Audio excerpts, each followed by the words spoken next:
já que vamos não pode ter plural. Enfim, o trabalho é uma grandeza física relacionada à variação de energia em um dado movimento. O trabalho, no próximo slide não, mas em alguns slides, eu vou mostrar o teorema da energia cinética, que relaciona o trabalho feito com a variação da energia cinética. A energia cinética, como vamos ver, ela é uma energia que está relacionada ao movimento de corpos. E aqui eu peguei 3 exemplos.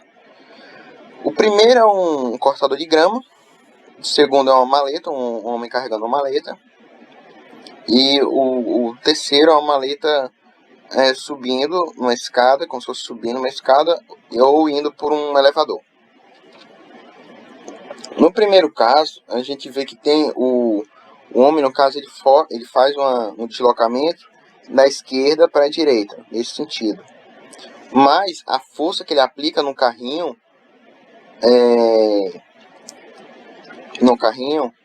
ela não é não é horizontal, não é totalmente horizontal, ela faz um ângulozinho com o deslocamento. É justamente esse ângulo θ. O homem, aqui ele está andando de frente, mas quando mostra ele de perfil, vê que a força que ele está segurando a maleta, né, a maleta ela é pesada, então ele tem que fazer uma força para cima para poder continuar segurando ela. Ele faz uma força para cima nos braços e essa força faz um ângulo de 90 graus com o seu deslocamento. O homem está andando para frente, né, da esquerda para a direita, para frente. Aqui tem uma maleta, no terceiro caso tem uma maleta. A maleta ela tem que subir as escadas, mas ela tem que subir as escadas na diagonal. Então o deslocamento é no sentido diagonal. E a força que a maleta tem que produzir, então, seria uma força para cima. É que a maleta quer subir aqui, então ela tem que fazer uma força para cima. E aqui nesse caso, aqui é um elevador. Enfim, amarra uma cordinha na maleta e faz a mesma coisa. A força tem que ser para cima, porque afinal a maleta quer sair de baixo e para cima e o seu deslocamento é esse aqui. Então, em todos esses casos, a gente vê que o trabalho é algo que ele se relaciona com o deslocamento, a distância percorrida, embora a distância e deslocamento não sejam a mesma coisa, e com o trabalho feito, com a força aplicada. Tanto a força quanto o deslocamento são vetores, isso é, são grandezas vetoriais. Só um rápido observação aqui, fisicamente falando, não há, fisicamente falando no nível mais abstrato possível, não há distinção entre grandezas vetoriais e grandezas escalares. Ambos são casos particulares de objetos de entes chamados tensores. Uma curiosidade, a teoria da relatividade geral de Einstein, ela se baseia nos tensores. Tensores, enfim, eles são formas que podem assumir, são entes que podem assumir algumas formas. Não vou explicar o que é tensor aqui, mas enfim. Escalar e vetor é uma distinção muitas vezes senil, nesse sentido. Mas enfim, voltando para a física de ensino médio, tanto a força quanto o deslocamento são vetores. Mas o trabalho, como podem ver na própria fórmula, não é um vetor. O trabalho é uma escalar. Isso quer dizer que ele só tem módulo em uma unidade de medida. Enquanto a força e o deslocamento tem o módulo, a direção e o sentido. Mas quando eu multiplico dois vetores e eu tenho uma escalar, essa multiplicação ela tem um nome específico, que é a multiplicação escalar, produto interno, enfim. Que é um produto bem similar ao que se faz nas matrizes. Quando vocês forem estudar matemática, vocês vão ver que a multiplicação entre duas matrizes ela é bem similar ao produto escalar ou produto interno. Enfim, só uma curiosidadezinha de por que, apesar da força e do deslocamento serem vetoriais, o trabalho é escalar. Enfim, vimos que também, como eu tenho um deslocamento da esquerda para a direita, mas eu tenho uma força formando um ângulozinho. Só que o trabalho, ele tem uma direção específica para ser tomado. Deixa eu só passar o slide. O trabalho tem uma direção específica que é tomada. O trabalho ele acontece sempre na horizontal. Opa, bati no computador sem querer. O trabalho acontece sempre na horizontal. Então eu tenho um deslocamento aqui representado por D. Na forma está com R, mas enfim. Aqui com D. E eu tenho uma certa força puxando um bloco. Só que essa força faz um certo ângulo alfa. Aqui na figura está alfa, mas nas equações está θ. Enfim. Um certo ângulo alfa.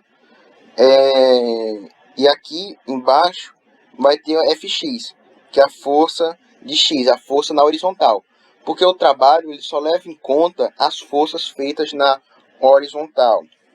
Ou seja, eu pego aqui a força, a forma do trabalho, W igual a FR, W, eu gosto de representar trabalho com W por causa do inglês, fica work. Mas em alguns livros, na maioria de livros de língua portuguesa, eu acredito, trabalho é denotado por tal, que é uma letra grega parecida com T. Enfim, mas são a mesma coisa, representam a mesma coisa. Aqui eu posso decompor essa força em duas componentes. Primeiro, a componente no eixo horizontal, que é o cosseno. Cosseno de θ é igual a Fx sobre F. Eu posso isolar o Fx se eu passar o F multiplicando o cosseno, justamente o que fez aqui. Faço a mesma coisa com seno no eixo vertical, enfim. Então eu tenho que a força horizontal que age nesse bloco, age nesse corpo, é a força vezes o cosseno do ângulo. Agora eu posso substituir essa fórmula aqui. Então o trabalho realizado na horizontal ele é igual a Fx vezes o Fx, que é o deslocamento, é o vetor força na horizontal, vezes o deslocamento, vezes o cosseno do ângulo entre o deslocamento e a força no x, a força horizontal. Agora aqui uma diferenciação importante entre deslocamento e distância é que o deslocamento ele só leva em conta displacement, que é deslocamento em inglês. Ela só leva em consideração os pontos final e inicial. Enquanto a distância aqui, por exemplo, eu tenho na geometria euclidiana, eu tenho que a menor distância entre dois pontos é sempre uma reta, na geometria euclidiana. Aqui eu pego uma distância, aqui eu tenho um deslocamento entre esses dois pontos, denotado aqui por V, pela cor verde, mas eu posso assumir absolutamente qualquer trajetória entre esses dois pontos. Aqui tem um ponto A, aqui o ponto B eu posso fazer simplesmente assim, igual uma abelha, igual um inseto, e ficar zigue-zagueando. Quando eu faço isso, um movimento similar ao que está denotado por essa seta azul, eu vou percorrer uma distância maior. Ela percorre uma distância maior. Mas o seu deslocamento é igual. Por que o seu deslocamento é igual? Se eu quero ir, por exemplo, daqui da minha casa para o shopping de Petrolina, para o River Shopping, agora não, porque está por causa da pandemia, mas antes, eu posso pegar vários caminhos. Por exemplo, eu posso ir pelo centro, eu posso ir por absolutamente qualquer caminho, eu posso ir pela orla, eu posso ir por vários caminhos, só que o meu deslocamento será o mesmo. Apesar de eu ir por vários caminhos, o meu deslocamento é o mesmo. Eu fui da minha casa para o shopping, o meu deslocamento é o mesmo. Então, no trabalho, na forma do trabalho, o que importa é o seu deslocamento. E o deslocamento só leva em consideração os pontos final e inicial, e não a distância. Enfim, prosseguindo, agora temos também o caso que pode ter mais de uma força atuando sobre o corpo. Quando mais de uma força vai atuar sobre um corpo, vou ter uma força resultante, então eu também vou ter um trabalho resultante. Tem duas formas de calcular o trabalho resultante, que as duas são equivalentes, como eu vou mostrar aqui. Enfim, primeiro tem um carrinho que está deslocando, fazendo um deslocamento. Aqui, esse está meio ponteado, enfim. era a posição do carrinho inicial, e aqui, quando ele está colorido, é a posição final do carrinho. Aqui tem 3 forças atuando nesse carrinho. Tem uma força 1 para cima, uma força 2 para trás, uma força 3 para baixo. Enfim, sendo bem coloquial, sem nenhuma formalidade. Eu posso dizer que essa força 1 vai fazer um trabalho, essa força 2 vai fazer um trabalho, e essa força 3 vai fazer um trabalho, justamente o que eu fiz aqui. Eu tenho que W1 é igual a F1 vezes R vezes o cosseno de θ, que é o cosseno entre é o cosseno do ângulo entre o deslocamento, entre a força total e a componente, enfim. Fazendo todas as operações aqui nos trabalhos, eu vou ter que o trabalho resultante ele vai ser igual à soma dos trabalhos. Então, eu pego o trabalho 1, trabalho 2, trabalho 3.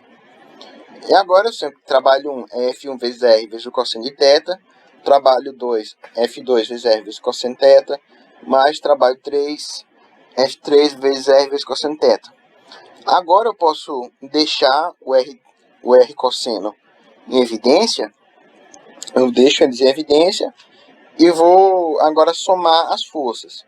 O somatório das forças, vocês sabem da parte dinâmica, o somatório das forças é igual à força resultante. Então, tem 2 formas de calcular o trabalho quando tem mais de uma força atuando no corpo. Eu posso calcular a força resultante e colocar nessa fórmula, ou então eu posso calcular o trabalho de cada força individualmente e depois somar. As duas coisas são equivalentes. Enfim, só mais uma explicaçãozinha entre deslocamento, trajetória. No deslocamento só se importa o ponto final e o ponto inicial. E aqui eu tenho 2 trajetórias, né? Enfim, sendo que o deslocamento, o azul, na geometria euclidiana, voltando, é a menor distância entre 2 retas, entre 2 pontos é uma reta. Mas isso não quer dizer que eu não possa assumir outras trajetórias. É justamente o que eu fiz aqui na verde. Eu posso pegar, enfim, tem uma distância maior, um deslocamento maior, um deslocamento igual, aliás, mas com distância maior.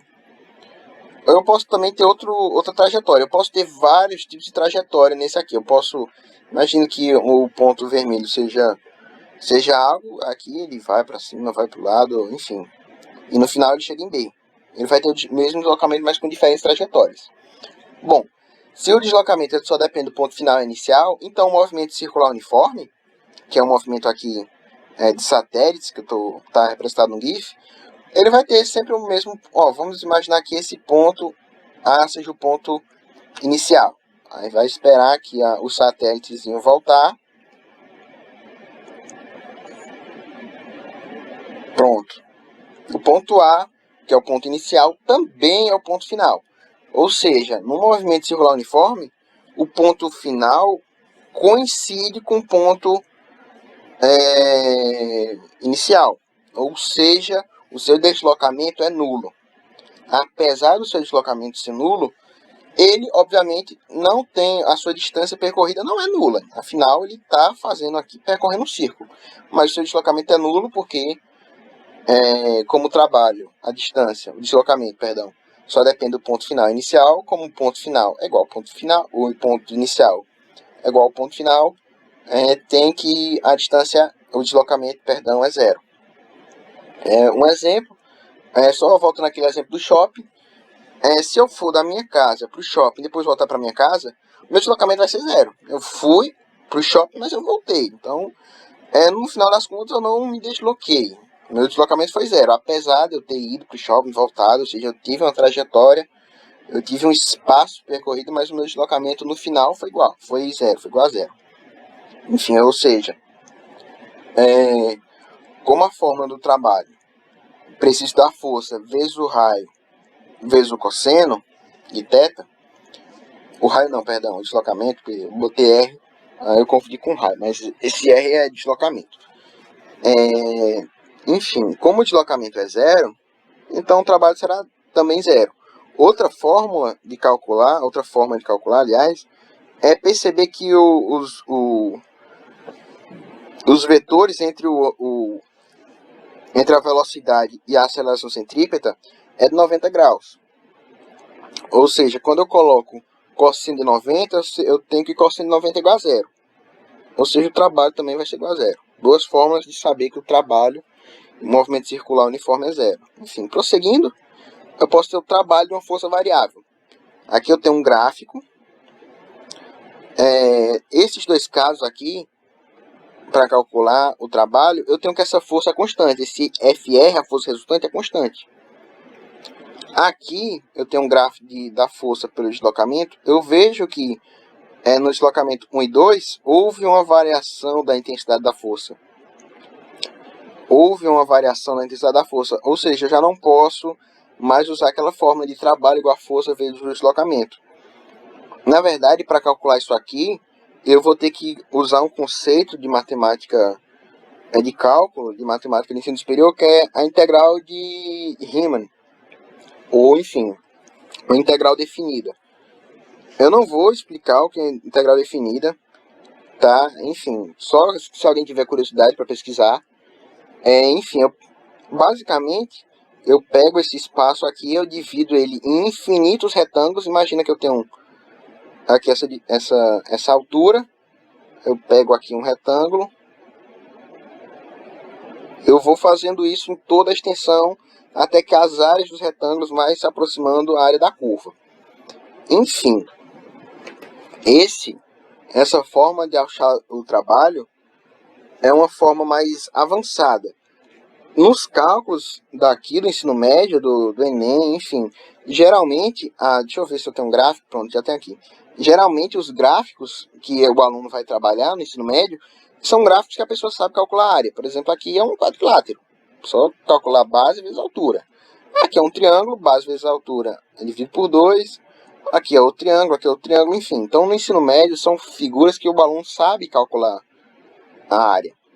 Enfim, eu só estou explicando caso alguém, enfim, tenha algum interesse.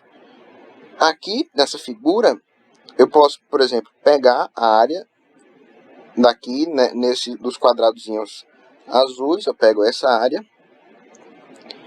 e vou fazendo como se fosse um triângulo. Eu aproximo a área de cima aqui com um triângulo. De que a base desse triângulo está aqui,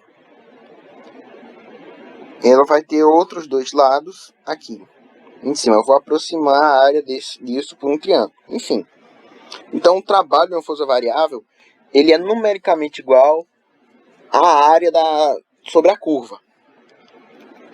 No caso aqui, vamos supor que eu tenho uma força desse modo, a força cresce aqui num dado deslocamento, depois fica constante, depois decresce. Enfim, eu posso calcular o trabalho nesse caso calculando as áreas. A área 1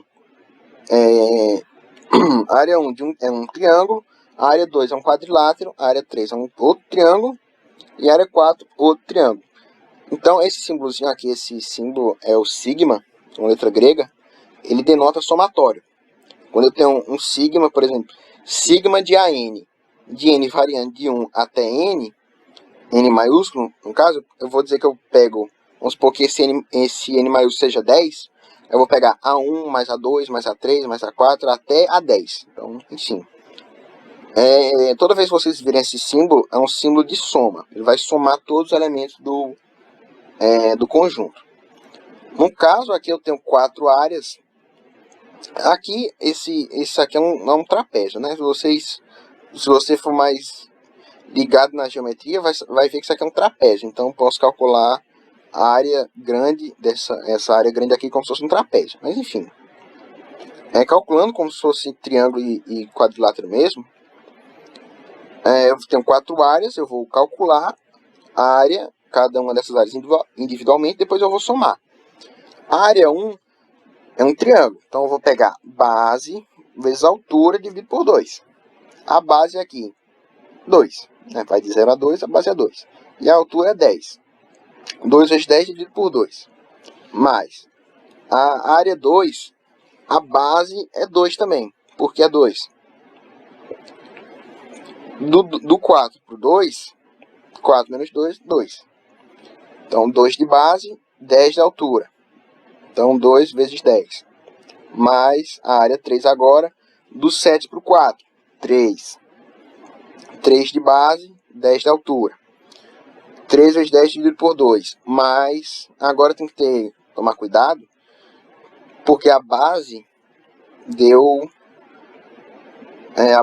2. 9 menos 7 dá 2. Só que a altura é menos 4. Por que menos 4? Porque ele está abaixo da abscissa. Lembra que aqui, quando está na abscissa, os valores de y, no caso aqui, a abscissa é o x, né? É o d, enquanto o y é o f. Está em cima. Quando está abaixo da linha das abscissas, do eixo das abscissas, o y, no caso o f, fica negativo. Ou seja, a altura desse triângulo imaginário é negativa. Então, 2 vezes menos 4 dividido por 2. Aqui, somando tudo, eu tenho que o trabalho final, a área final, 41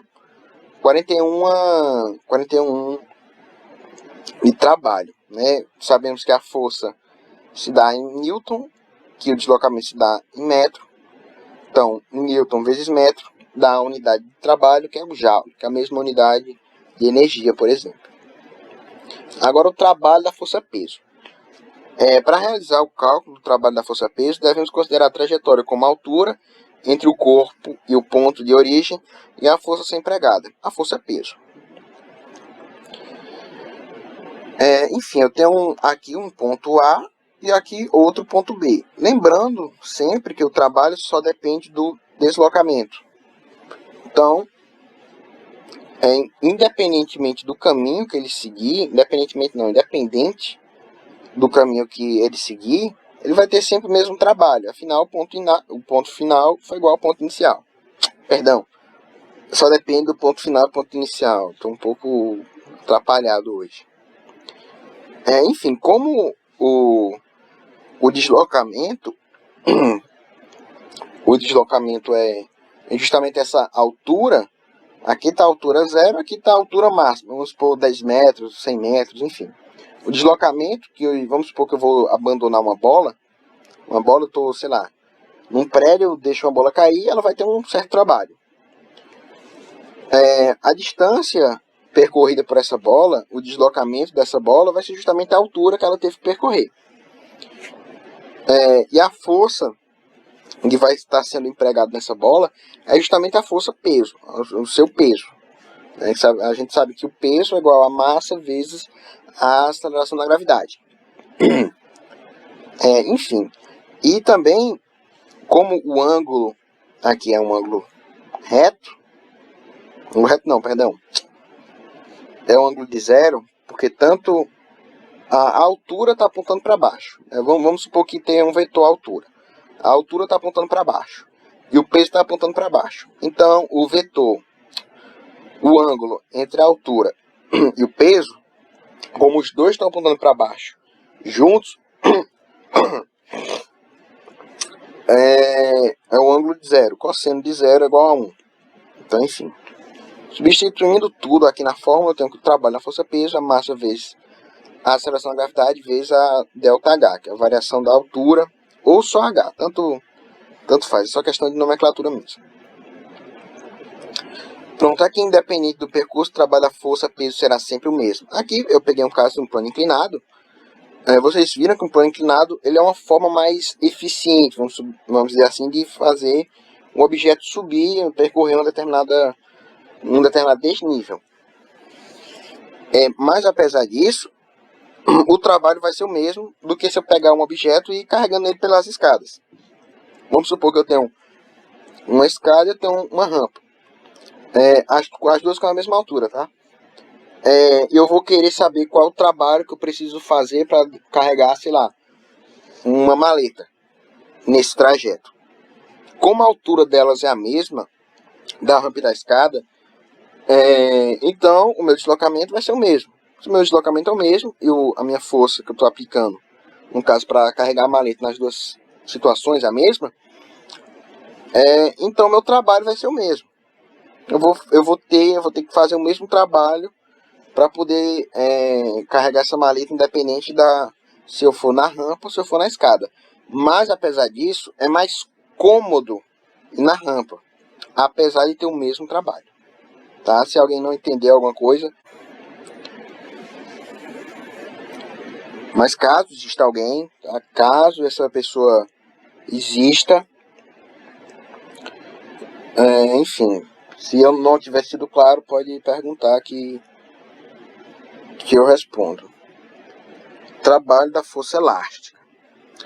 Quando esticamos ou comprimimos uma mola, verificamos que surge uma força que tenta fazer com que a mola volte à sua posição de equilíbrio.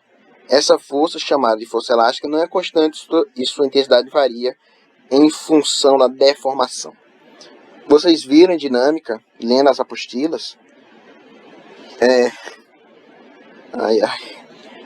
que a força elástica ela é medida multiplicando uma constante elástica vezes a elongação, a deformação da mola.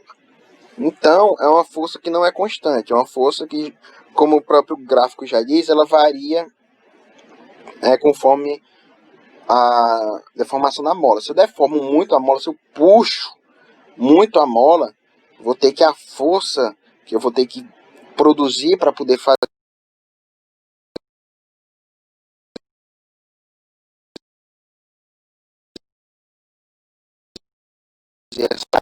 a desse gráfico para saber o trabalho, eu vou ter a base, que no caso é o X, que é a deformação sofrida, e a altura, que é a força elástica, que eu coloquei aqui, fela, né, de força elástica. Fela da puta. Enfim. Ai, caramba, eu sou muito imaturo. Dividido por 2.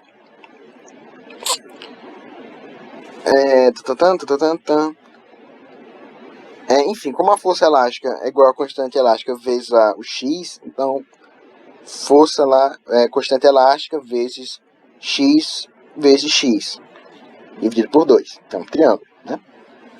Então, o trabalho da força elástica é igual a constante elástica vezes x ao quadrado dividido por 2. E aqui o teorema da energia cinética, um dos teoremas mais importantes da física clássica, do movimento, da mecânica newtoniana, é a energia ligada ao movimento dos corpos. Resulta da transferência de energia do sistema que põe o corpo em movimento.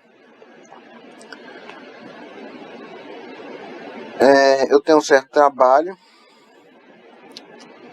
é igual a força vezes o deslocamento, que aqui eu denotei por ΔS, porque como é uma trajetória reta, enfim, reta, então o meu deslocamento é igual à minha distância percorrida, afinal foi reto.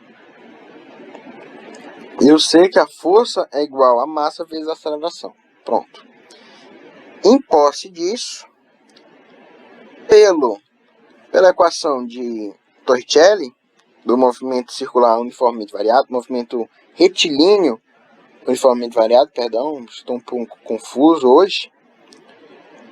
Eu tenho que a velocidade ao quadrado igual a velocidade inicial ao quadrado, mais 2 vezes a aceleração vezes o espaço, o deslocamento percorrido, é chamada de equação de Torricelli. Eu posso passar a velocidade inicial ao quadrado para o outro lado da equação. Então, V ao quadrado menos VO ao quadrado igual a 2A ΔS. Agora eu posso passar o 2A dividindo aqui. Então, ΔS igual a V ao quadrado menos V0 ao quadrado dividido por 2A. Pronto.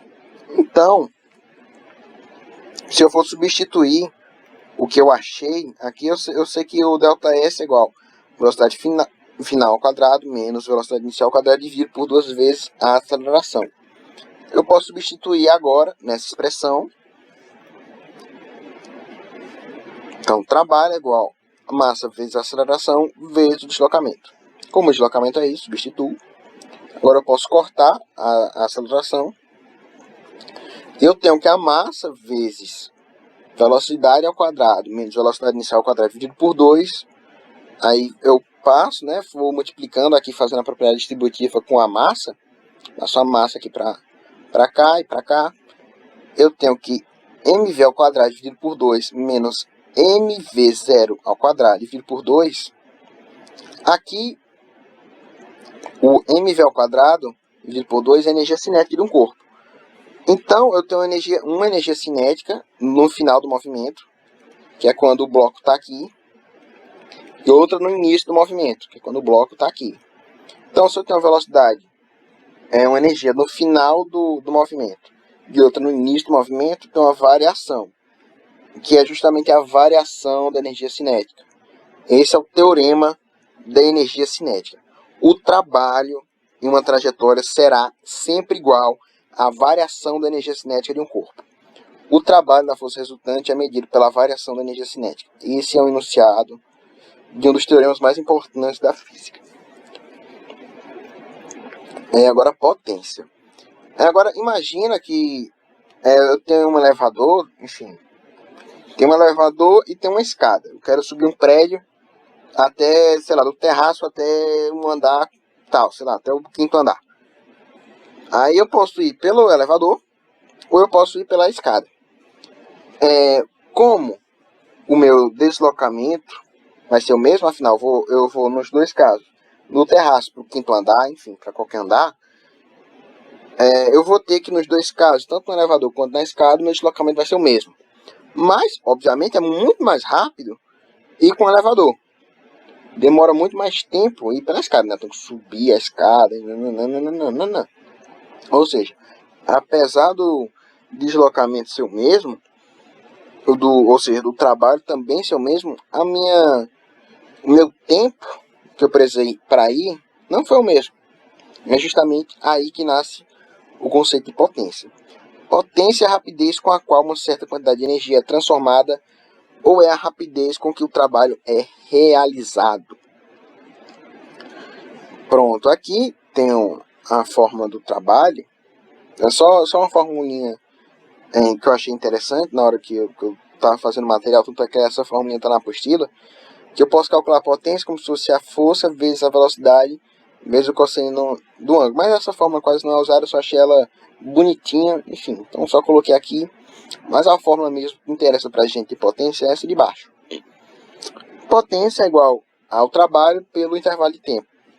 Como o trabalho é igual à variação da energia cinética, como o trabalho é igual à variação da energia cinética, eu posso colocar aqui a variação da energia cinética pelo tempo.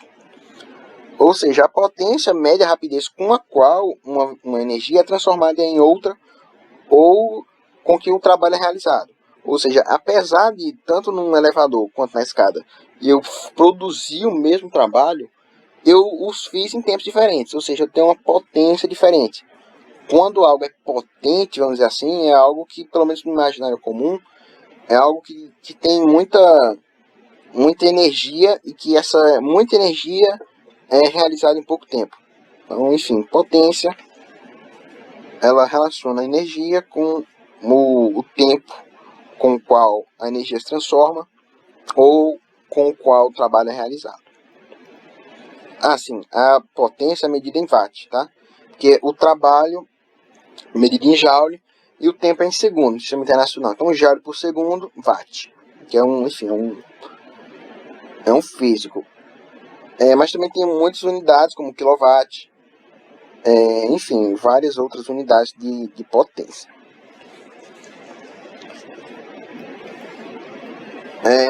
Em caso em que a energia não é totalmente transformada em uma modalidade útil de energia para a mecânica, como no caso do calor, há o conceito de rendimento.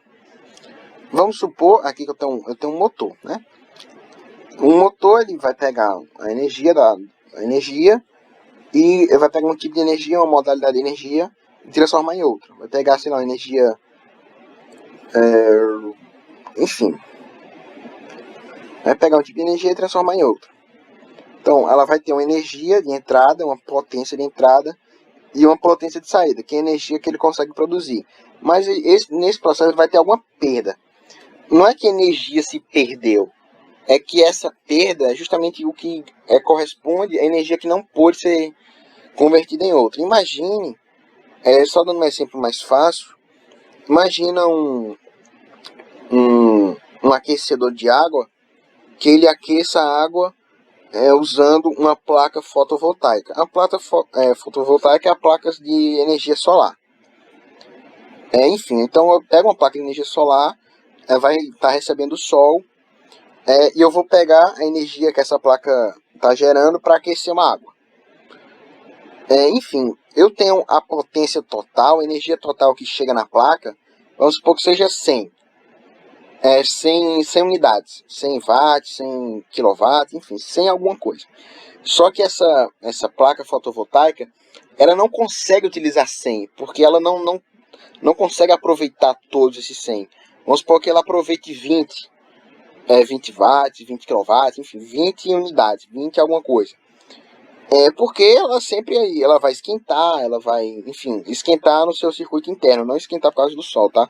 Esquentar no circuito interno, vai ter uma resistência, vai ter vários processos que impossibilitem que ela converta totalmente a energia solar na energia de aquecimento da água.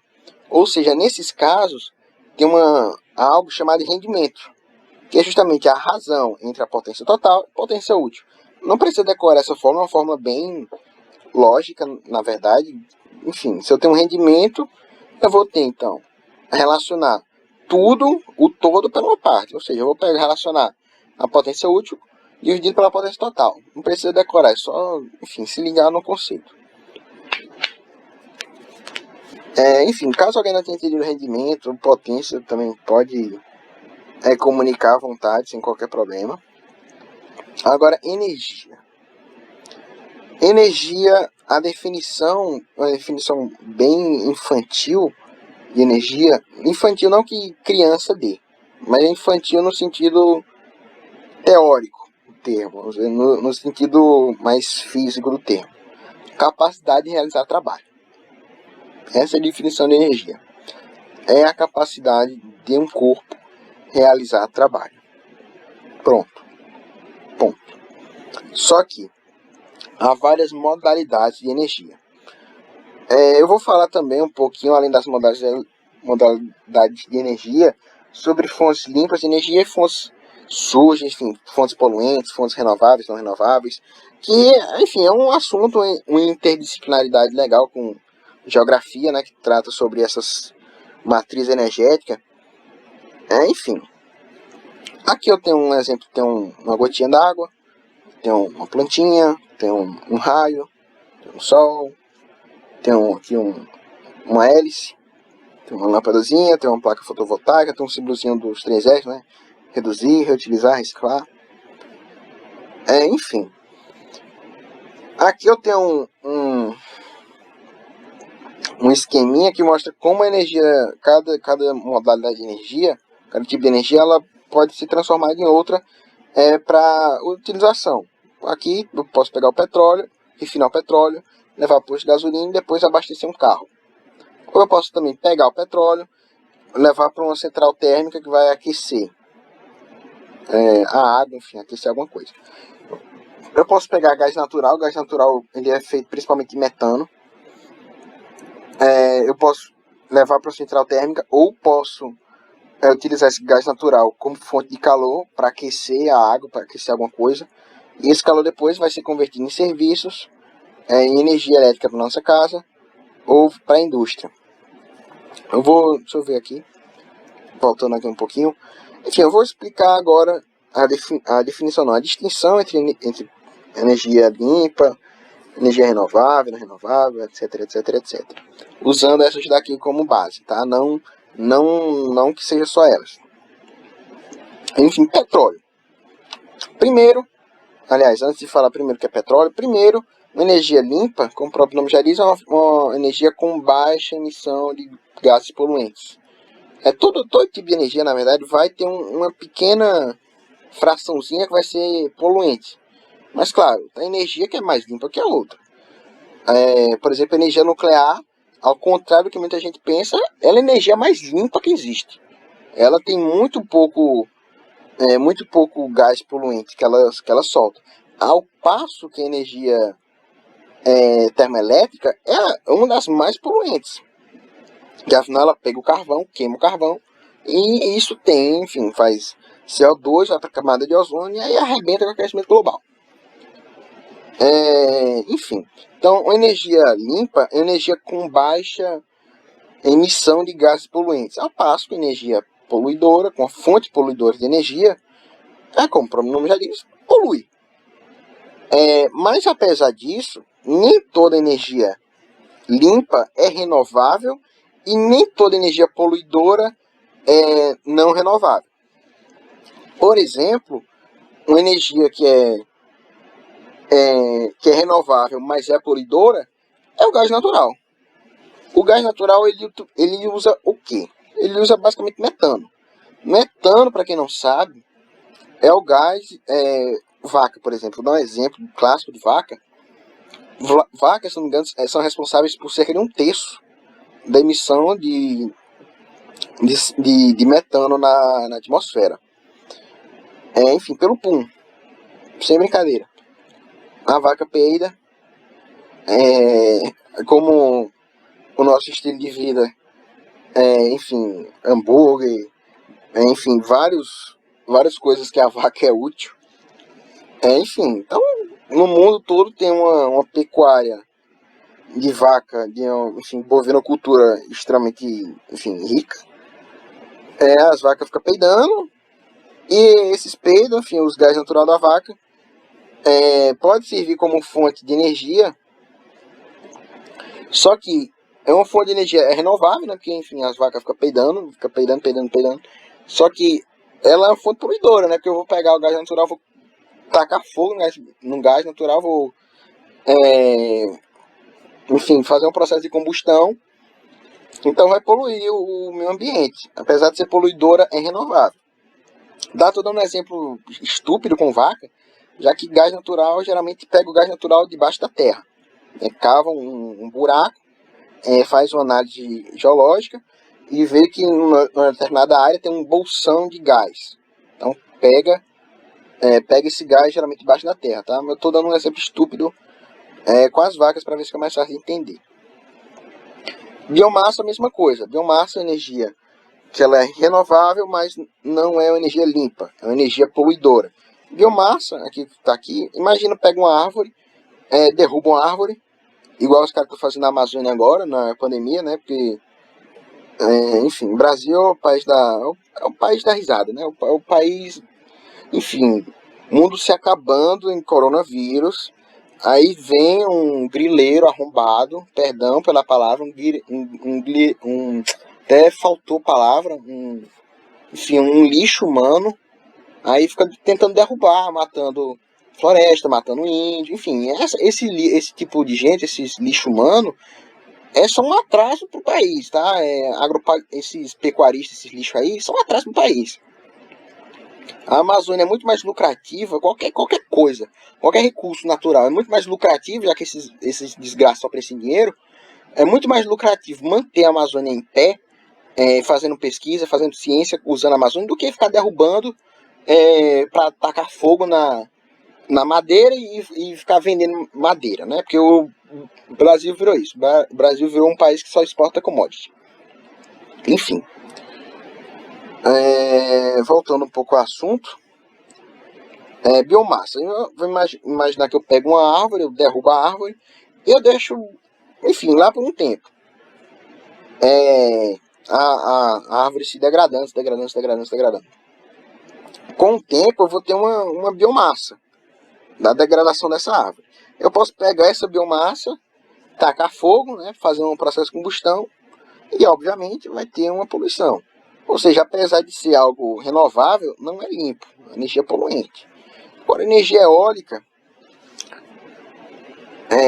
aqui é a energia que é renovável, energia dos ventos, né, o vento, enfim, renovável.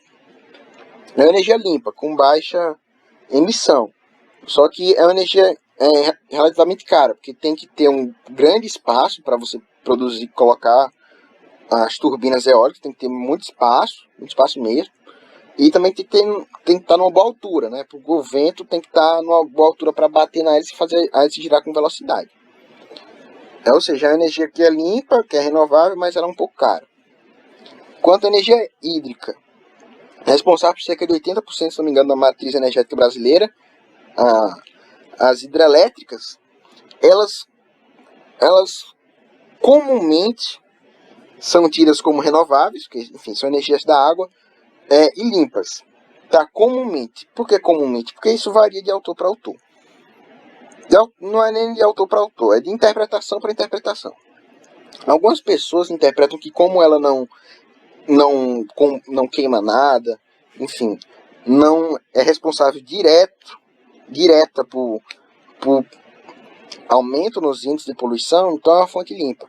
Só que outras pessoas têm entendimento que para produzir uma usina hidrelétrica, eu tenho que devastar a hidrologia de um ambiente. Porque afinal, quando eu faço uma barragem para uma usina hidrelétrica, eu tenho que ter uma barragem. Quando eu faço uma barragem, logicamente eu vou matar uma população de peixes, eu vou inundar uma certa área. Inundar, que é justamente a água que foi barrada, ela vai para o lado, vai escorrer para o lado, vai entrar na floresta, enfim, vai inundar. Então, ela indiretamente ela é responsável por uma poluição.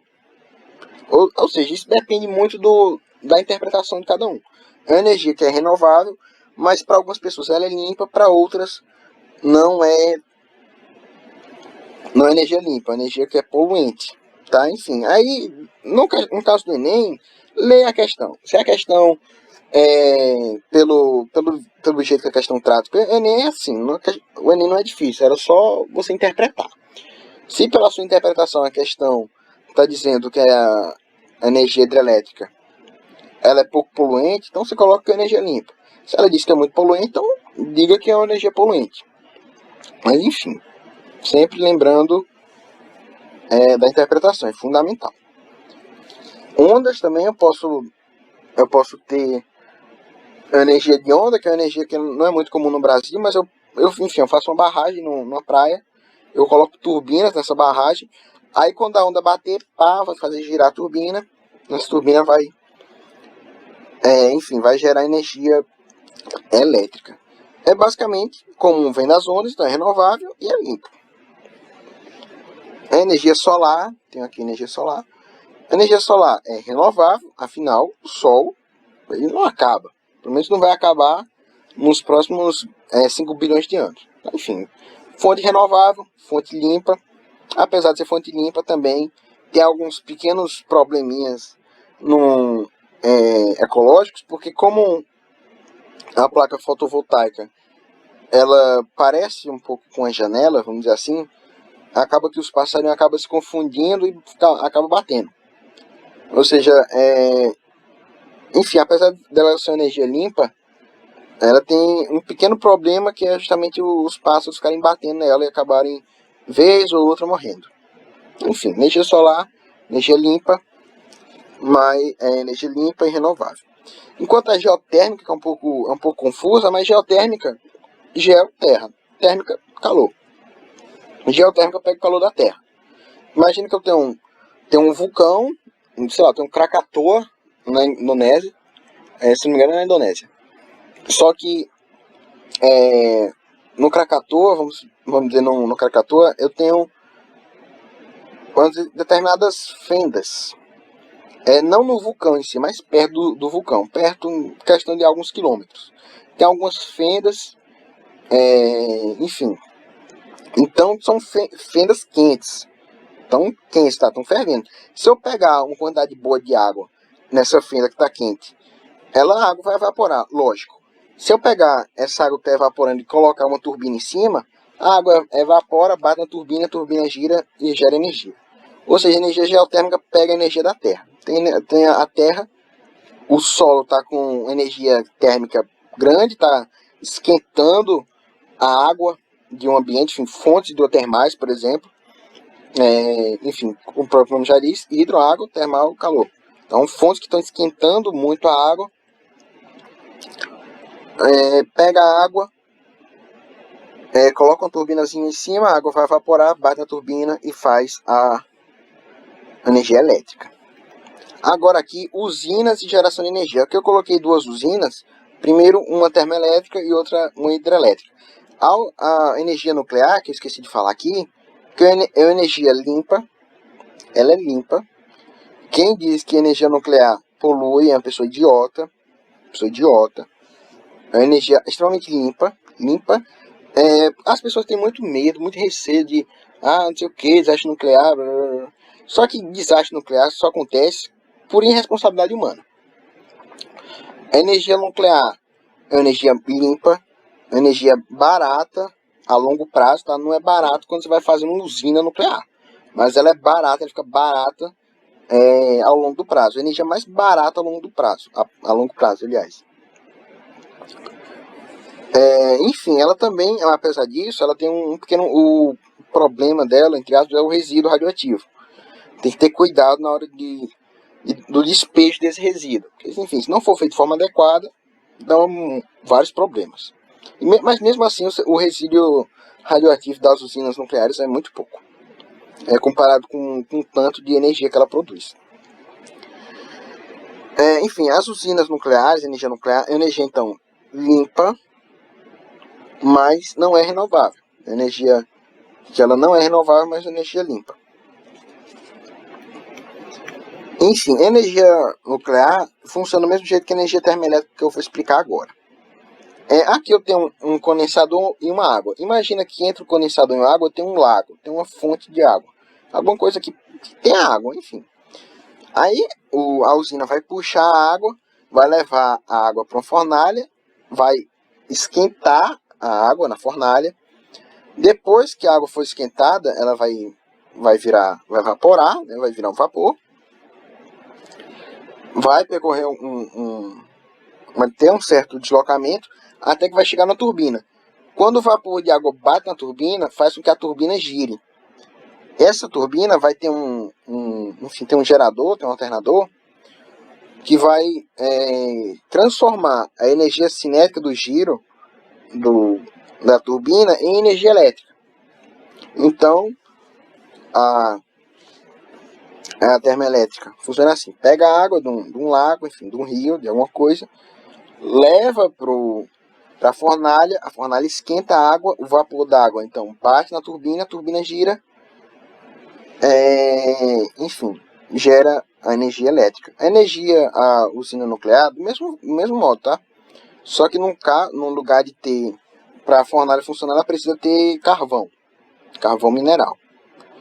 No lugar da energia do carvão mineral, na usina nuclear, eu pego isótopos radioativos. Então eu pego um isótopo radioativo, esse isótopo vai esquentar a água. Então eu pego a água de algum lugar, levo lá pro reator, que vai ter os isótopos radioativos. Os isótopos radioativos esquentam a água vira vapor, bate na turbina, tem um gerador também e gera energia elétrica. Agora, nas hidrelétricas, a usina hidrelétrica, ela funciona basicamente, enquanto nas termoelétricas e nas nucleares o funcionamento se dá basicamente por causa da energia térmica, né, que aquece a água. Na usina hidrelétrica eu tenho principalmente energia potencial, que é energia da altura. Quanto mais altura eu tenho, mais energia potencial gravitacional eu tenho. Aqui eu tenho uma barragem, um reservatório, enfim, eu tenho um duto aqui. Esse duto, pode ver que ele tem uma certa altura aqui e ele tem outra altura no final, ou seja, ele tem um desnível. Então ele vai ter energia potencial gravitacional aqui e ele vai ter outra energia potencial gravitacional aqui embaixo, uma energia diferente, tá? Por causa desse desnível, a água vem correndo. Enfim, bate aqui, gira a turbina. E depois a turbina tem um gerador também, vai, transforma energia elétrica e depois vai para a rede de distribuição. Então, a energia hidrelétrica pega a água, leva para um duto. O duto ele tem uma diferença de altura, ou seja, ele vai ter uma diferença de energia potencial gravitacional, que vai ser convertida em energia cinética. A energia cinética bate aqui a água bate na turbina, a energia cinética é transformada em energia elétrica, depois é distribuída pela linha de transmissão. Agora, energia mecânica e a conservação da energia. Em qualquer sistema, a energia se conserva. Ponto. Em qualquer sistema, seja entre uma estrela e um buraco negro, seja um quark e um lepton, e um nêutron e um um próton, toda a energia de um sistema se conserva. Na natureza nada se cria, nada se perde, tudo se transforma. Lavoisier. Na verdade é do Lavoisier e da Lavoisier, né? Foram o casal Lavoisier que criaram essa... Não foram eles que criaram, né? Mas enfim, que fizeram essa frase. As modalidades de energia mecânica são principalmente energia cinética e energia potencial gravitacional, mas também tem energia potencial elástica. A energia potencial, como o nome já diz, ela é algo que tem o potencial de acontecer. Não quer dizer que vai acontecer. Ela tem um potencial de acontecer. Por exemplo, aqui tem uma rampa de skate. Tem um menino que está em cima da rampa, que ele está com certa energia potencial, né? A energia potencial gravitacional é relacionada à altura. Quanto mais alto algo está, algum corpo está, maior a sua energia potencial gravitacional. Ele aqui em cima ele vai ter muita energia potencial gravitacional. Mas é potencial, por que é potencial? Porque ele pode simplesmente ficar aí. Ele pode ficar em cima da rampa sem fazer nada. Ele pode ficar a eternidade em cima da rampa sem fazer nada. Adianta alguma coisa ele estar em cima, ele está no ponto alto da rampa, já que ele não vai sair? Não adianta. Ou seja, a energia potencial é uma energia que ela fica entre as armazenadas. A energia potencial gravitacional se armazena na altura. Se eu ficar numa altura para sempre, eu não me aproveitei da potência, enfim, não me aproveitei dessa energia potencial. Ou seja, não teve nada. Enquanto a energia cinética, toda vez que um corpo se movimenta, vai ter energia potencial. Energia cinética. Toda vez que um corpo se movimenta, vai ter energia cinética. Enquanto um corpo, uma energia potencial, é uma energia que ela pode se transformar em movimento. Não quer dizer que ela vai se transformar, ela pode se transformar. Enfim, a energia mecânica, então, é a soma entre energia cinética e energia potencial. É C mais é P. Era para colocar um O aqui, para ser conversão de energia. Aqui ficou CN, versão de energia, enfim. Aqui eu tenho uma árvore com 3 maçãs. E cada maçã está numa altura diferente. Então, macieira, cada maçã está numa altura diferente. Então, cada maçã vai ter energia potencial diferente. Na que está mais embaixo, tem 2 metros de altura. Na maçã B, 2,5 metros de altura. Na C, tem 3 metros de altura. Então, cada uma vai ter energia potencial gravitacional diferente. Afinal, estão em 3 alturas diferentes. Só que vamos supor que, por alguma razão, essas maçãs não caem. Elas fiquem aí na macieira para sempre. Ou seja, essa energia potencial gravitacional não foi aproveitada, não se transformou em energia cinética, não se transformou em movimento, porque ela ficou parada. Ou seja, uma energia potencial gravitacional é uma energia que vai ficar armazenada e depende da altura. Aqui eu tenho uma mola, está sendo esticada e comprimida, Enfim, é um sistema massa-mola, que vocês vão estudar melhor em ondulatória. Mas enfim, aqui quando eu tenho... Deixa só o GIF voltar. Quando eu tenho esse corpo comprimindo a mola, eu vou ver que eu vou ter uma certa energia potencial. Por que energia potencial? Quando eu comprimo a mola, vamos supor que a energia fica armazenada dentro da mola. E depois essa energia é liberada como forma de movimento. Aqui, reparando no GIF, a mola é comprimida e depois ela se estica. E quando ela se estica, ela movimenta o bloco. Ou seja, a energia potencial elástica é a energia que se armazena em molas, enfim, em meios elásticos. E depois ela pode ou não ser convertida em energia cinética. Aqui, o gráficozinho, a energia total do sistema, essa que está vermelha, ela sempre é constante, enquanto a energia cinética, que é KE, está em inglês, ela fica em azul, enquanto a energia potencial, PE, está em verde. Vamos supor que aqui eu tenho uma certa altura, vamos supor que aqui é o início do movimento, tá? Eu tenho uma certa altura e depois eu saio dessa altura, vamos lá, tem um prédio lá, eu pulo, me jogo em cima do prédio. Aí eu vou ter que minha altura com o passar do tempo vai diminuir, minha altura com o passar do tempo vai diminuir, mas minha velocidade vai aumentar.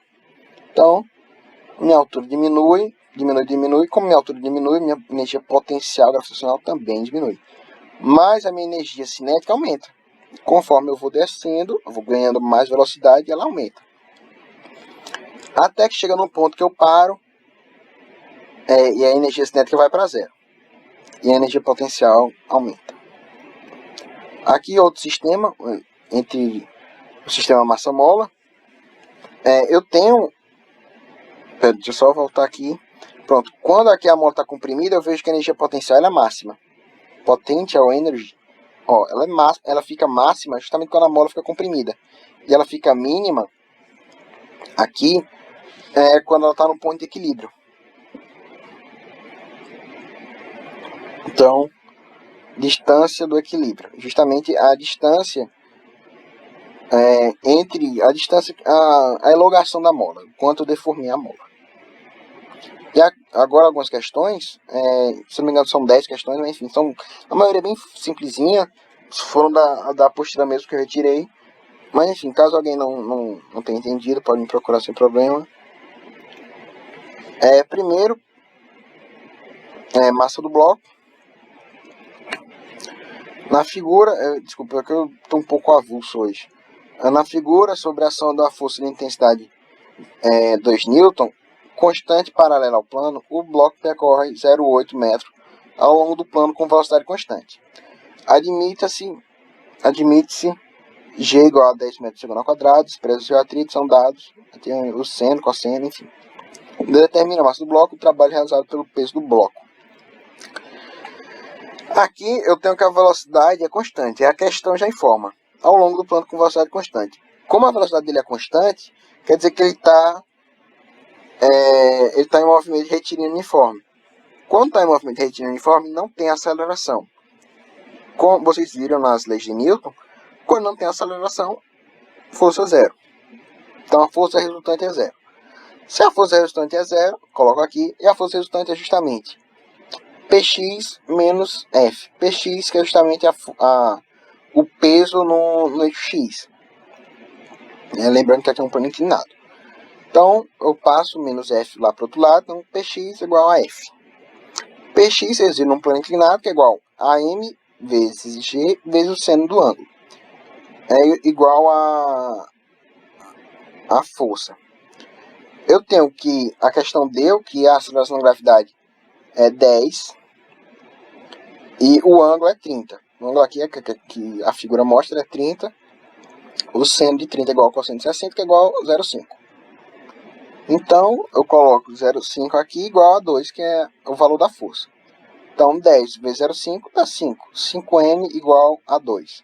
Dividindo aqui, 2 dividido por 5 dá 0,4 kg. A alternativa, então, dá na A 0,4 gramas.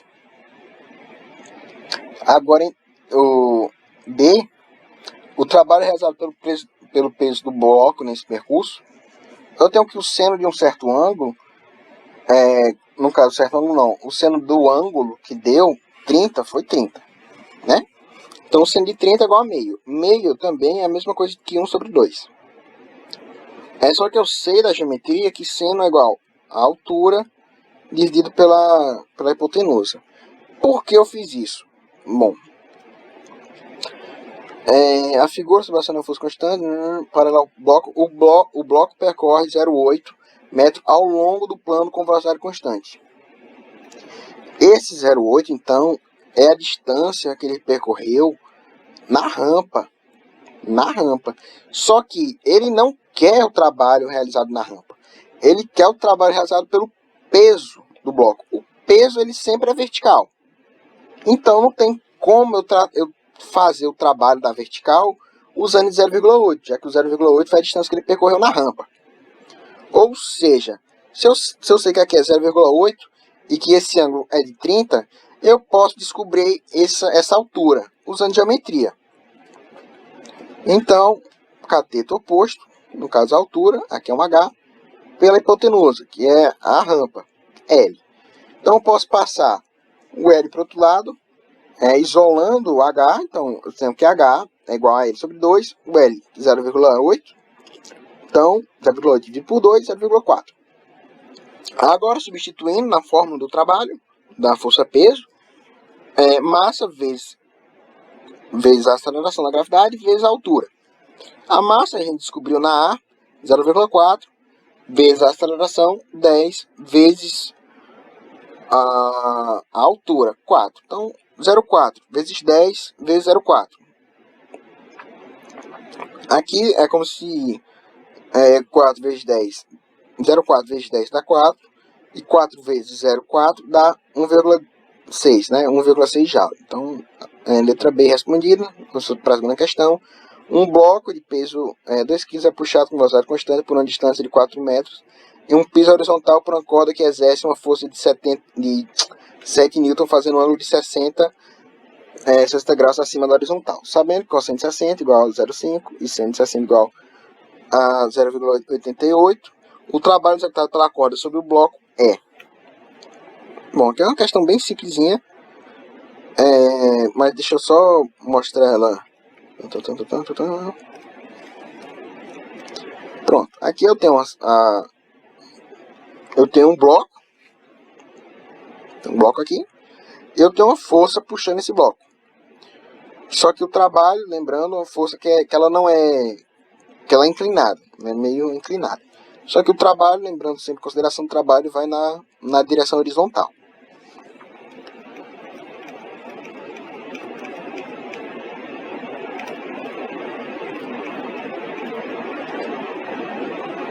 Enfim, se o trabalho vai na direção horizontal, eu pego o ângulo que formou, no caso o ângulo de 60, que a questão deu, o cosseno de 60 é 0,5, substituo aqui.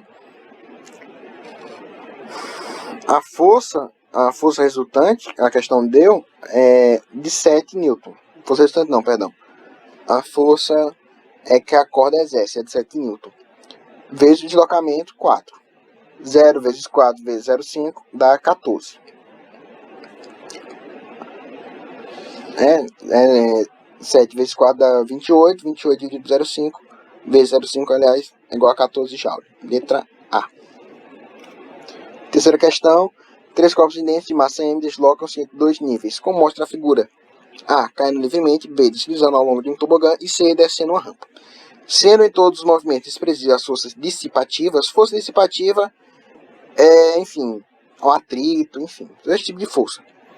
Com relação ao trabalho W realizado pela força-peso dos corpos, pode-se afirmar que eles saíram todos de uma mesma altura. Apesar dessa imagem estar um pouco estranha, elas deslocam-se entre 2 níveis, como essa figura. Aqui a questão disse que estava no mesmo nível. A imagem está um pouco estranha, mas os 3 corpos estão na mesma altura. Se elas estão na mesma altura, então elas têm a mesma energia potencial gravitacional. E o trabalho realizado pela força-peso, então vai ser o mesmo, já que só depende da altura. Então, o trabalho de todos é igual. Então, a alternativa D. 6. O corpo representado está sendo deslocado por uma força de direção em sentido constante e modo variável, conforme o diagrama abaixo. O trabalho realizado por essa força ao deslocar o corpo da posição 5 metros à posição 20 metros posição 5, ou seja, ele não quer saber o deslocamento todo, ele só quer saber entre 5 e 20. Então, eu sei que aqui eu posso decompor isso em 2 áreas. Eu tenho uma área 1, uma área 2. A área 1, essa área aqui é um retângulo, base vezes altura. Essa base aqui, 20 menos 10 dá 10, vezes a altura, que é 20. Então, 10 vezes 20, 200. E aqui, a área 2, aqui, se você reparar, é um trapézio. Para calcular a área do trapézio, base maior mais base menor, vezes a altura dividido por 2. Ou então, você pode também dividir aqui em um quadrado e aqui um triângulo. Vai dar o mesmo resultado, tá? O mesmo resultado. Mas, enfim, sabendo que isso aqui é um trapézio e sabendo a fórmula da área do trapézio, base maior mais base menor vezes a altura dividido por 2, a base maior, no caso a altura maior, a altura do trapézio, altura, perdão, não, a base maior mesmo, 40, essa alturazinha que eu estou mostrando aqui com a seta, 40 mais 20, que é a altura, a base menor, vezes 5, que é a altura, 10 menos 5, a altura. Então, 40 mais 20, 60, 60 vezes 5, dividido por 2. Eu posso dividir o 60 por 2, então dá 30 vezes 5, dá 150. Então, a área total vai ser igual a área 1 mais área 2. 200 mais 150, 360, alternativa A. Né? Já que o trabalho é numericamente igual à área. Desejo construir uma usina hidrelétrica aproveitando uma queda d'água de 10 metros de altura e vazão 1 metro cúbico por segundo. Qual a potência teórica máxima dessa usina? Bom, primeiro, não sabemos a massa. Por exemplo, sabemos só a vazão da água, que tá, metro cúbico é a unidade de volume. Então não sabemos a massa dessa água. Como é uma usina hidrelétrica, então eu vou ter uma queda d'água, eu tenho um desnível, então eu vou ter uma energia potencial gravitacional. Enfim, energia potencial gravitacional, massa vezes aceleração vezes a altura. Eu não tenho a massa, mas eu tenho o volume e a questão me deu a densidade. Então, sabendo que a densidade é massa pelo volume, eu jogo o volume para o outro lado, massa igual a volume vezes a densidade igual a 1 vezes 1 vezes 10 à terceira, né? 10 à terceira igual a 1000, que é justamente a densidade da água. Então, tenho que a massa de água que percorre de 1000 kg por segundo. Então, vazão é igual a 1000 kg por segundo. Já que, afinal, o volume que a gente está considerando aqui é esse volume, 1 metro cúbico por segundo. Então, essa massa aqui é de 1000 quilos, perdão, 1000 kg por segundo. Vazão 1000 kg por segundo. Aqui a fórmula de potência, potência igual ao trabalho pelo tempo, que é igual a energia potencial pelo tempo. Energia potencial gravitacional é igual a massa vezes a aceleração da gravidade vezes a altura, vezes dividido pelo tempo, aliás. Eu não tenho nem o tempo e nem a massa, mas vocês podem ver que essa região aqui, essa fração M por T é justamente a minha vazão. Então eu substituo aqui, vazão vezes a aceleração da gravidade vezes a variação de altura é a minha potência. Agora, substituindo os valores, a vazão de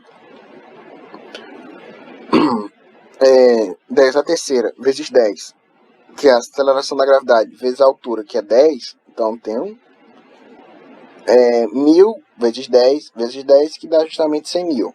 Ou, na notação científica, 10 à quinta. Caso alguém não saiba a notação científica, também pode procurar a alternativa letra B. 13. Ao entrar em uma loja de materiais de construção, o eletricista vê o seguinte anúncio: economize lâmpadas fluorescentes de 15 watts têm a mesma luminosidade e iluminação que lâmpadas incandescentes de 60 watts de potência. De acordo com o anúncio, o intuito de economizar energia elétrica, o eletricista troca uma lâmpada incandescente por uma fluorescente e conclui que, em 1 hora, a economia de energia elétrica em kWh será de... kWh é uma unidade de energia. Eu vou mostrar por quê.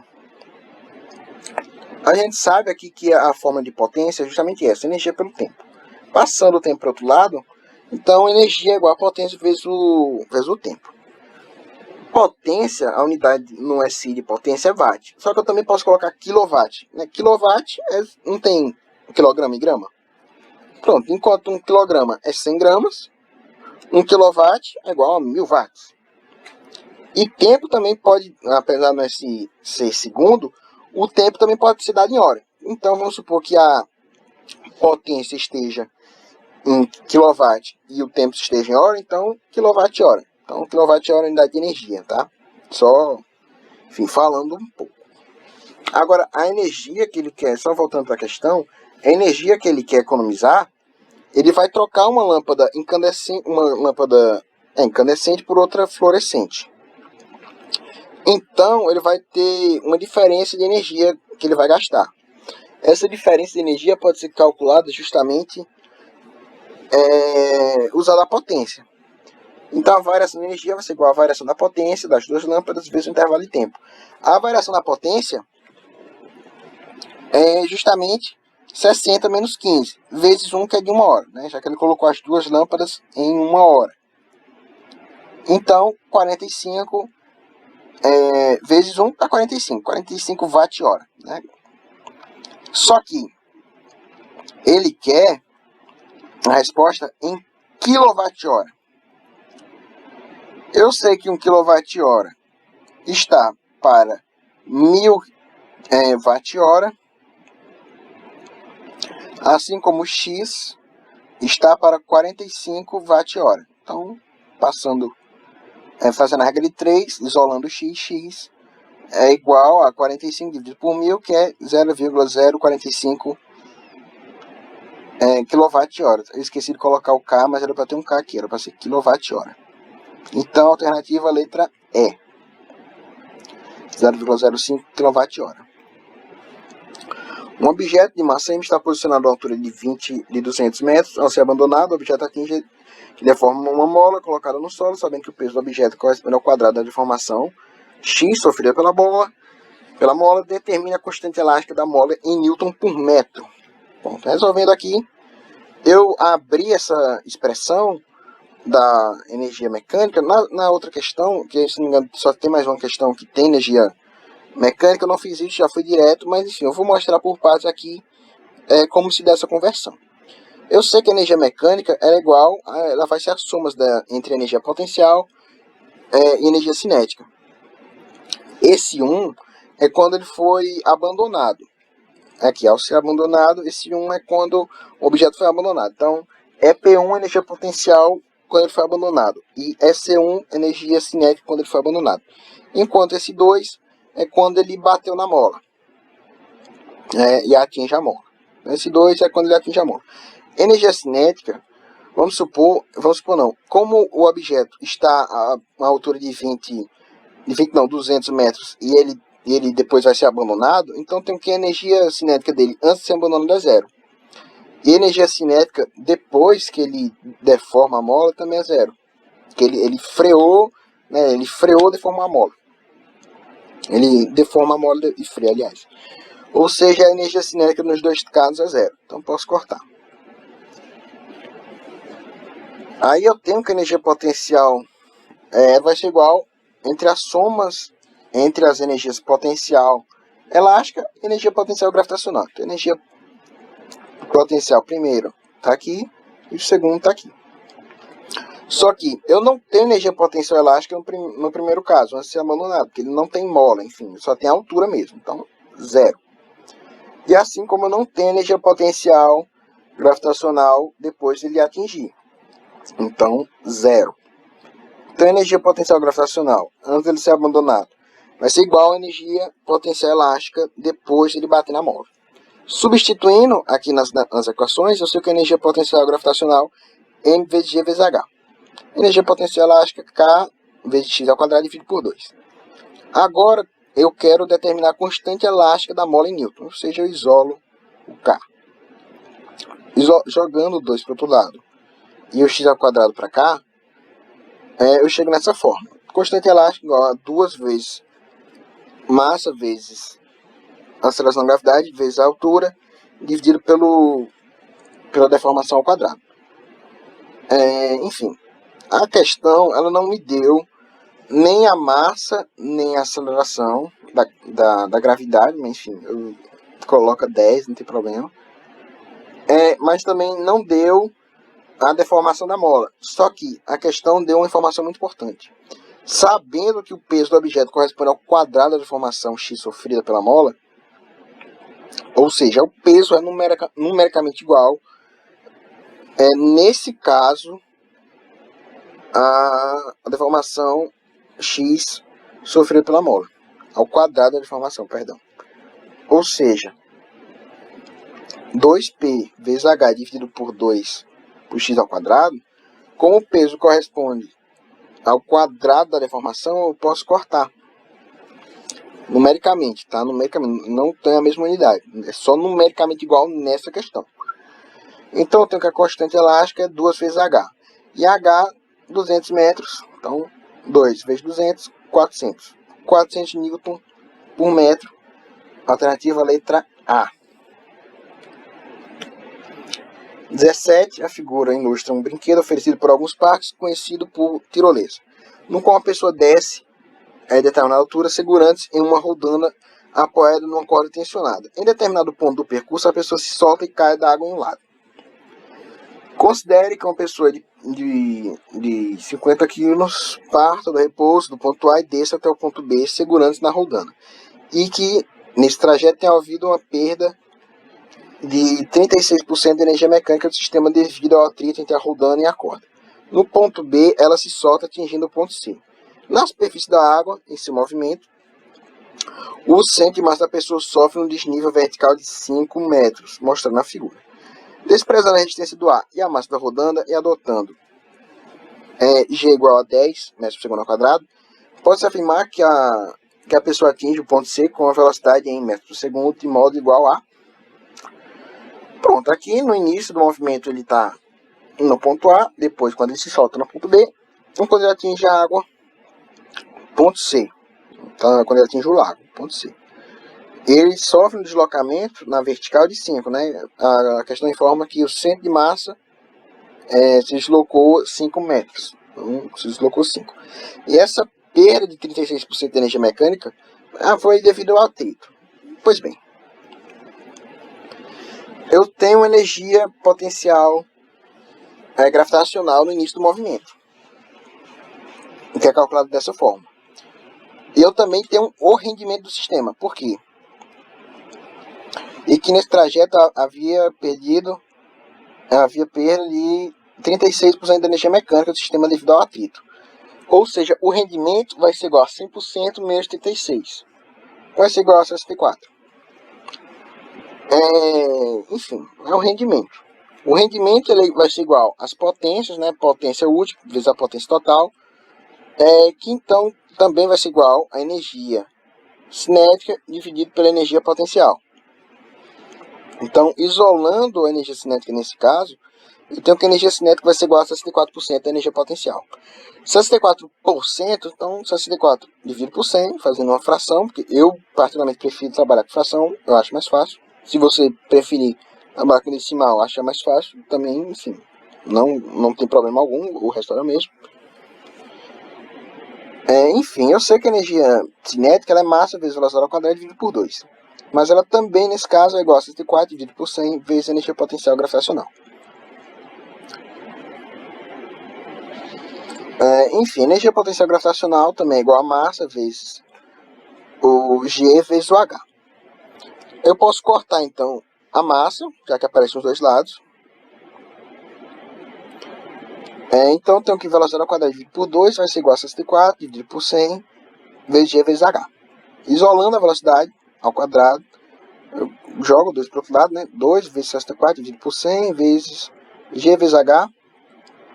Eu divido o 2 pelo 100, o 100 pelo 2, perdão. Então eu tenho 64 dividido por 50 vezes GH. Agora substituindo, eu tenho que G é 10. A questão deu que G aqui é 10. E que desnível vertical de 5 metros. Então 10 vezes 5, 50. 64 dividido por 50 vezes 50. Então corto 50. Velocidade ao quadrado igual a 65. A 64, perdão. Então, a velocidade ao quadrado é igual a 64. A raiz quadrada de 64, 8. 8 metros por segundo, letra A. Então, última questão do Enem. Eu acabei errando e coloquei isso aqui, enfim. Segundo dados do Balanço Energético Nacional de 2008, o Ministério de Minas e Energia, a matriz energética brasileira é composta por hidrelétrica, 30%, termoelétrica, cerca de 20%, né? E a eólica por menos de 0,1%. Nas termoelétricas, esse percentual é dividido conforme o combustível usado, sendo o gás natural 6,6, biomassa, 5,3, derivados do petróleo, 3,3, energia nuclear, 3,1, carvão mineral, 1,6.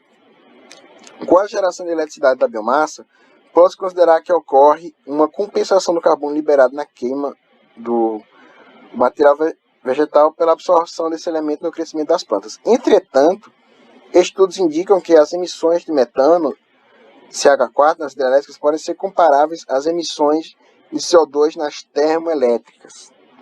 No Brasil, em termos do impacto das fontes de energia, no crescimento do efeito estufa, quanto às emissões de gases, as hidrelétricas seriam consideradas uma fonte, é o que eu falei no início. As hidrelétricas dependem da interpretação. Elas são renováveis, mas elas podem ser limpas ou poluidoras, depende da interpretação da pessoa. No caso dessa questão, ela deixa explícito aqui: estudos indicam que emissões de metano nas hidrelétricas podem ser comparadas às emissões de CO2 nas termoelétricas. Então ela diz que é poluidora. A questão diz explicitamente que é poluidora. Ou seja, analisando as questões, limpa não é. Eficaz, transformando-se o percentual de ofertas e benefícios verificados. Não é, o enunciado não fala nada disso. Limpa de energia também não é, cancela. Poluidora, colaborando com níveis altos de gases de efeito estufa em função do seu potencial de oferta. Alternativa D. Essa é a alternativa correta, mas vamos ler a E. Alternativa, tomando por referência a grande emissão de gases de efeito estufa das demais fontes geradoras. Uma fonte alternativa de energia é uma fonte limpa, uma fonte renovável. Então, não pode ser também uma fonte alternativa. Então, a alternativa certa, letra D. Essa foi a aula de hoje. Eu espero que tenham visto, né? Enfim, qualquer dúvida, pode ligar no Zap. Não tem problema algum.